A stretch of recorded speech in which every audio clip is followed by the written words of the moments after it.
खालिद अब्दुल्ला साहब कह रहे थे कि वेस्ट बंगाल का कल्चर ऐसा नहीं है। उन्होंने ये भी कहा कि वेस्ट बंगाल के कल्चर में रमी हुई टीएमसी ऐसा नहीं करती।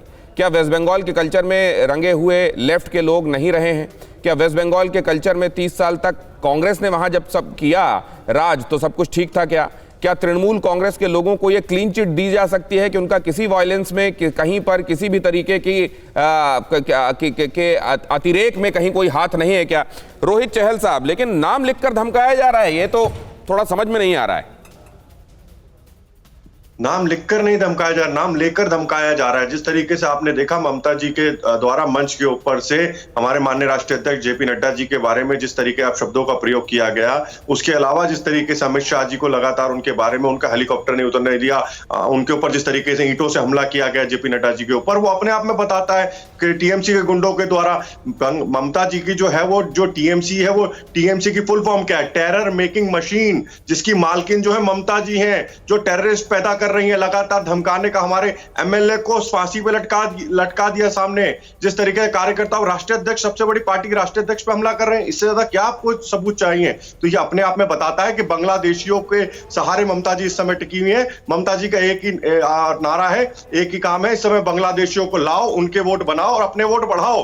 किस तरीके से ममता जी वोटों बांग्लादेशियों के सहारे हिंदुओं को डराने का काम वहां पे किया जा रहा है, लगातार हम देख रहे हैं। जो भारतीय जनता पार्टी कार्यकर्ता 130 से ज्यादा कार्यकर्ताओं की हत्या अब तक पश्चिम बंगाल के अंदर टीएमसी के गुंडों के द्वारा हो चुकी है। ममता जी के इशारे के अंदर एक बौखलाहट कहीं ना कहीं टीएमसी के अंदर दिखाई दे रही है। जिस प्रकार भारतीय जनता पार्टी का जो वोट शेयर है लगातार वहां पे बढ़ रहा है, भारतीय जनता पार्टी लगातार मजबूत हो रही है और पश्चिम बंगाल की जनता कमल का फूल खिलाकर पश्चिम बंगाल के अंदर उनके ईंट का जवाब देने वाली है। कमल का फूल खिला के ममता जी को समझ जाना चाहिए।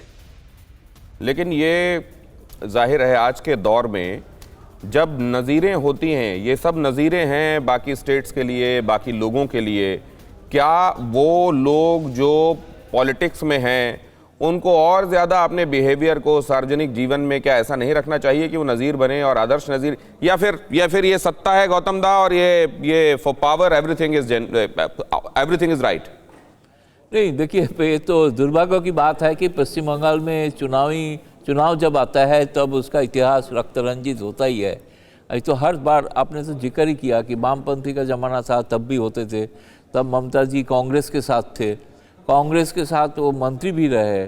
तब गृह मंत्री चिदम्बरम ने कहा था West Bengal has become a killing field, ये उनका बयान था। क्या कहा था सर, फिर से दोहराइए? West Bengal has become a killing field, ये West Bengal has become a killing field, ये कहा था पी चिदम्बरम ने। तब वो गृह मंत्री थे और उस गृह मंत्री के साथ सरकार में ममता बनर्जी भी शामिल थे। तो ये उनका शिकायत था, तभी वो 356 का डिमांड भी किया था। बंगाल में हर चुनाव का पहले ये होता है, ये कांग्रेस हो, सीपीएम हो, इसके बाद अभी जो चल रहा है सिलसिला वो। तो आपको लगता है अगर यहाँ पे चेंज ऑफ गार्ड होता है और वो बीजेपी के फेवर में जाता है तो क्या ये इतिहास बदला जा सकता है या ये तो ऐसे ही चलेगा? नहीं, देखिए, अभी तो एक तरफा तो है नहीं। ये घटना है कि बीजेपी के कार्यकर्ता ज़्यादा मरा है, ये बात सही है। लेकिन बात तो ये है कि बीजेपी के तरफ से भी काउंटर हो रहा है, क्योंकि कभी कभी बयान भी नेताओं को आया कि हम, जैसे दिलीप घोष, वो बयान दिया है हम ऐसे छोड़ेंगे नहीं, हम भी इसको सिर फोड़ देंगे। तो ऐसी पब्लिक डिस्कोर्स में जो बयान आ रहा है, वो बयान से ये बंगाल में राजनीति में शायद सूट करता है।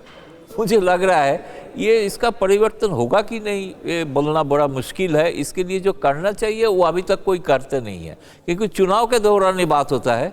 चुनाव के बाद जो जीत जाएंगे वो भूल जाएंगे, चुनाव जो अपोजिशन हार जाएंगे वो भी भूल जाएंगे। फिर चर्चा दोबारा होगा 2024 लोकसभा का पहले, इस बीच में कोई चर्चा नहीं। गौतम दा कह रहे हैं कि यहाँ के इतिहास में ये शामिल है, चुनाव के दौरान ये होता है और इसको ये मान लिया गया है कि ये चुनावों के दौरान होने वाला नॉर्मल है, ये चुनावों के दौरान होने वाली एक सामान्य, वहाँ समझ लीजिए कि एक तरीके की ये परंपरा बन गई है।